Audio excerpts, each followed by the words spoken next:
Hi, good afternoon. It's Dr. Andrea with Restoration Chiropractic in Calabasas. It's Thursday. It's about 5:43, a little bit later than I normally get on. I've been busy today, which is good. Yay. Uh,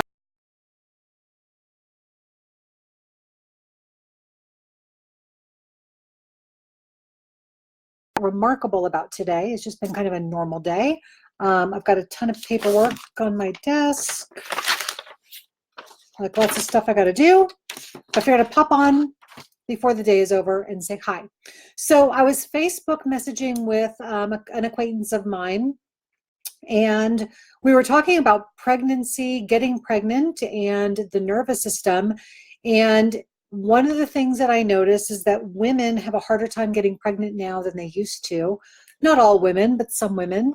And I think a lot of it has to do with our crazy, stressful lives. So I want to talk to you a little bit about stress and how the nervous system perceives it and how that affects getting pregnant, because that is one of the things that I was working with an infertility doctor and talking with her, and she says, yeah, women are so stressed out, they don't recognize that their stress is literally keeping them from getting pregnant.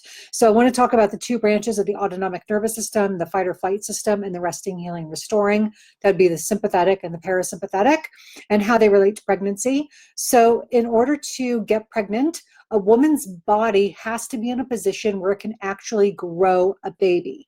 And growing a baby takes a lot of resources from the mom. Like literally all of the food that you eat gets turned into new cells and goes directly to the baby. So in order to successfully grow a baby, a woman's body has to be in a state of resting, healing, and restoring, because that's where growth happens. The body cannot be in growth and defense at the same time. So in order to have a baby, the body does need to be in growth. And to be in a growth position, the parasympathetic nervous system, or the resting, healing, and restoring side of the nervous system, needs to be more active than the sympathetic or the fight or flight system. And so what does that look like? Well, it looks like you have to be relaxed enough that your food is digesting well, and you have to be relaxed enough that your cortisol levels come down, and you have to be relaxed enough that your body is not perceiving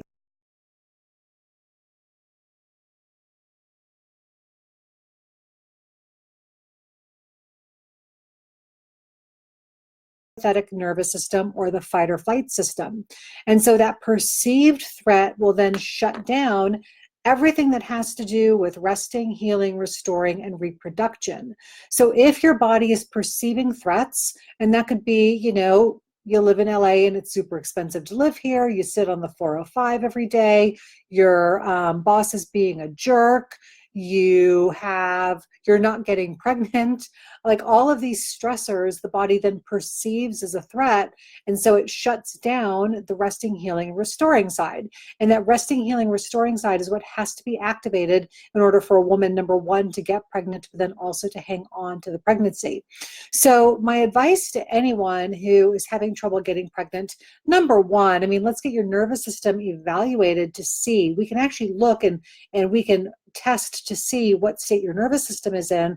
We also want to look at your spinal health to make sure that the nerves controlling the sex organs and the uterus and the ovaries are working properly. So of course, that's number one. If you're not near me, go to a chiropractor near you, right?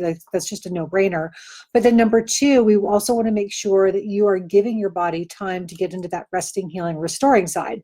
So watching funny movies, taking time to meditate, going for walks, taking hot baths, anything that kind of get your system out of that fight or flight is going to be very positive in terms of you getting pregnant, and that is something that you should work on.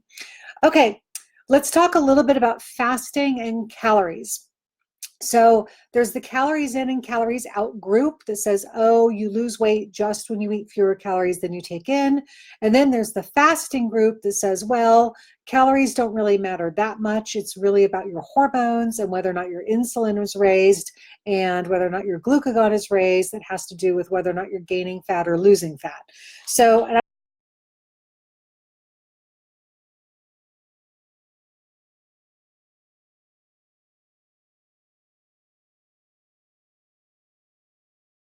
So let's see, there's two types of fasting. The first type of fasting is called intermittent fasting or time-restricted eating.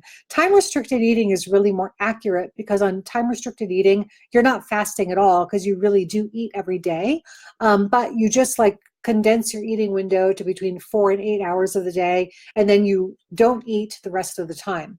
So like, for example, maybe you don't eat for 18 hours. It would be like an 18-hour intermittent fast, and then you eat for 6 hours, and then you just don't eat again. So those of us who are in the fasting camp, we tend not to watch calories as much as the calories in and calories out group. Now, I will tell you, experience has shown me that if I'm fasting and I'm eating whatever I want, I probably won't lose weight as fast. However, if you drop your calories too low, your body will then say, oh, we're not getting very many calories in, we're going to drop our metabolism. So it's a very fine line you have to watch. So what you can do is you can watch your calories, like maybe get between 12 and 1600 calories on days that you're fasting, with 1 or 2 days a week of higher calorie days. 1800, 2000, 2200, 2400 probably would be just fine if you're doing time-restricted eating or intermittent fasting, because you want to make sure that your body perceives that it's getting enough nutrients to not drop your metabolism down. Now, if you are doing intermittent fasting of 16 to 18 hours and it's a clean fast, meaning you're not putting any cream in your coffee, then what happens is, because you're going that 16 or 18 hours, your body goes into a situation where your human growth hormone will increase so that you will not lose your muscle mass. And that's fantastic. If you dirty fast, meaning you put cream in your coffee or something like that, that HGH doesn't go up quite as much. So you have to be a little bit more careful if you're doing that to watch your calories. If you're doing a clean fast, you don't have to watch your calories quite so much, because when you do eat, then that human growth hormone is going to turn that stuff into lean body mass in terms of muscle or bone or other connective tissues, and it won't make as much of a difference. I hope that made sense. If you have any questions, pop them in the box. It's Dr. Andrea with Restoration Chiropractic. I'm actually going to be in the office a little bit tomorrow. I'm not normally here on Fridays, so I might pop on tomorrow. And I hope everyone has a fabulous evening. I'm going to go home and go for a walk with my husband, and then